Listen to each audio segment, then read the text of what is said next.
Hola, soy Juana María González, dietista nutricionista y directora técnica de Alimenta. En este vídeo os voy a mostrar los aspectos que tengo en cuenta a la hora de preparar un menú para la etapa de menopausia.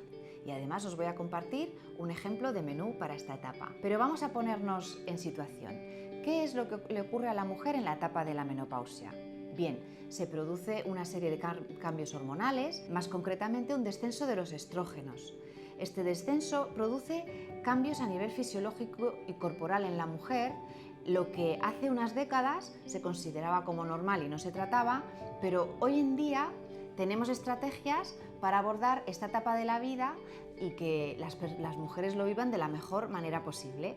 Esto requiere conocer primero cuáles son esos cambios y saber cómo podemos contrarrestar de una manera eficaz estos cambios que se producen. ¿Y a qué me refiero? ¿Has notado que a la mujer alrededor de los 50 años empieza a a aumentar el volumen en la parte del tronco superior, pues el abdomen, los brazos, el pecho? Bien, este aumento de volumen a nivel del tronco superior pues hace que la mujer quiera bajar peso y normalmente se cena menos o nos saltamos alguna comida. Pero estos cambios pueden producir desorden en la dieta y picoteos, lo que puede agravar el problema de aumento de peso. En el menú hemos tenido en cuenta este factor. Por otro lado, tenemos un segundo gran frente, y es que el descenso en los estrógenos produce una pérdida de hueso. Así que la ingesta de calcio es especialmente importante en esta etapa de la vida. La vitamina D favorece la absorción del calcio y favorece un correcto nivel de calcio en sangre, así que su ingesta en la dieta y también por exposición al sol se hace muy importante en esta etapa. Además, otros minerales como el magnesio y vitaminas como la vitamina K son importantes para la salud ósea y nuestro menú ha tenido en cuenta estos aspectos. Y llegamos al tercer aspecto a controlar en esta etapa. El descenso de los estrógenos también produce un aumento del colesterol total y del LDL o colesterol malo. Esto ligado al aumento de volumen por aumento de grasa en la parte superior del cuerpo favorece el aumento del riesgo cardiovascular en la mujer ya con menopausia, que es más alto este riesgo que incluso el riesgo en los hombres.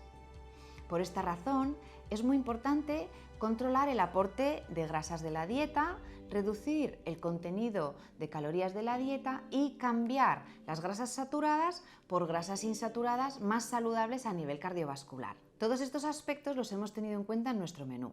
Y ahora vamos a ver cómo traducimos todas estas necesidades de nutrientes durante la menopausia y traducirlo en un menú. Se trata de un menú semanal, equilibrado y variado, en los que os propongo ideas de desayuno, comida y cena, y que en las comidas y en las cenas siempre os propongo pues la idea del plato, verduras, carbohidratos y las proteínas. Como veis, he tenido en cuenta el aporte de calcio porque en los desayunos os propongo hacer leche o yogures o bebida vegetal enriquecida en calcio. También podéis incluir los quesos en el desayuno. Y los postres en comida y cena pueden ser yogures o bebida vegetal o queso fresco. Siempre os recomiendo los quesos más bajos en grasa. También en el menú he añadido queso a algunas ensaladas porque es una buena manera de aumentar el aporte de calcio de nuestra dieta. Las personas veganas pueden aportar calcio con las bebidas vegetales enriquecidas en calcio y vitamina D si es posible, con las legumbres, la soja, el tofu y los derivados de la soja. También pueden comer cereales integrales, frutos secos y semillas, y consumir las 5 raciones de fruta y verdura al día aportan los 200 o 300 miligramos de calcio. Así que esto también es muy importante para las personas veganas y para las personas omnívoras. Las frutas las puedes tomar como postre de las comidas y las cenas o entre horas. Pero sí que es verdad que si tú consumes la fruta de postre vas a comer un poquito menos que si la pones entre horas. Por ejemplo, de postre consumirás un kiwi y entre horas te puedes comer 2 kiwis. Si la pones entre horas aumentas la fracción de fruta de tu dieta, lo que aumentará la proporción de vitaminas, minerales y antioxidantes, que son muy importantes para reducir el riesgo cardiovascular, por ejemplo. En el menú he incluido las legumbres en forma de garbanzos, lentejas y alubias. El consumo de legumbres ayuda a reducir el consumo de grasas saturadas procedentes de las carnes y de sus derivados más procesados.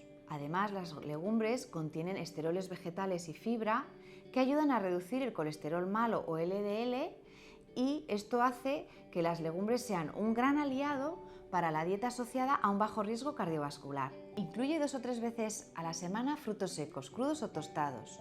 Te recomiendo que los pongas en el desayuno o en alguna ensalada. Evita picarlos entre horas porque no serás consciente de lo que comes y son alimentos densos en calorías. En el menú te los he incluido en un desayuno como una pasta de cacahuete y en 2 ensaladas he puesto nueces y almendras. El pescado azul aporta grasas poliinsaturadas y esenciales, que son los omega 3.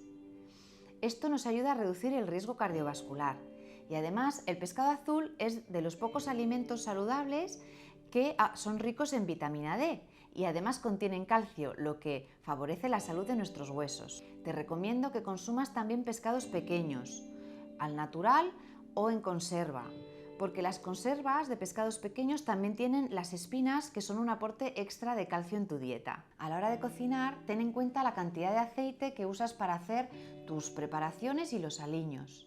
Si tienes problemas de peso, es recomendable que controles la cantidad de aceite que utilizas y te recomiendo que uses unas 3 o 4 cucharadas al día. Potencia las cocciones más ligeras. Evita freír, rebozar las salsas grasas o los guisos con mucha grasa. Puedes cocinar al vapor, al horno, en su jugo, los guisos más ligeros con poca grasa, y hacer, por ejemplo, salsas más ligeras como salsas de yogur o salsas de tomate natural con vegetales. Antes de terminar el vídeo me gustaría añadir una serie de recomendaciones. Es importante que en la etapa de la menopausia vigiles tus revisiones médicas y vigiles cuál es tu estado de salud, con revisiones periódicas al ginecólogo y analíticas de sangre para revisar estos parámetros de los que hemos hablado. Por otro lado, quiero recordarte que el ejercicio físico es fundamental. El ejercicio te ayudará a disminuir la pérdida de músculo y además te ayudará a aumentar el gasto energético, lo que disminuirá el riesgo de subir de peso. Recuerda que si llegas a esta etapa de la vida y tienes algún problema con el peso porque ves que aumenta o en las analíticas te sale algún parámetro alterado, por ejemplo el colesterol, o has empezado a tener hipertensión, te recomiendo que busques la ayuda de un dietista nutricionista que te dará una pauta personalizada para mejorar tu estado de salud atendiendo a tus costumbres, a tus gustos y a tus horarios. Espero que te haya gustado el vídeo. Si es así, le puedes dar al me gusta y te puedes suscribir a nuestro canal para estar al día de la publicación de contenidos que hacemos regularmente sobre salud y nutrición. En la cajita de abajo te dejamos el menú que os hemos compartido, te dejamos el enlace a nuestra web y a la web de Pedir Cita y también el enlace a nuestras redes sociales por si te interesa. Gracias por ver el vídeo y recuerda que comiendo bien mejoras tu salud.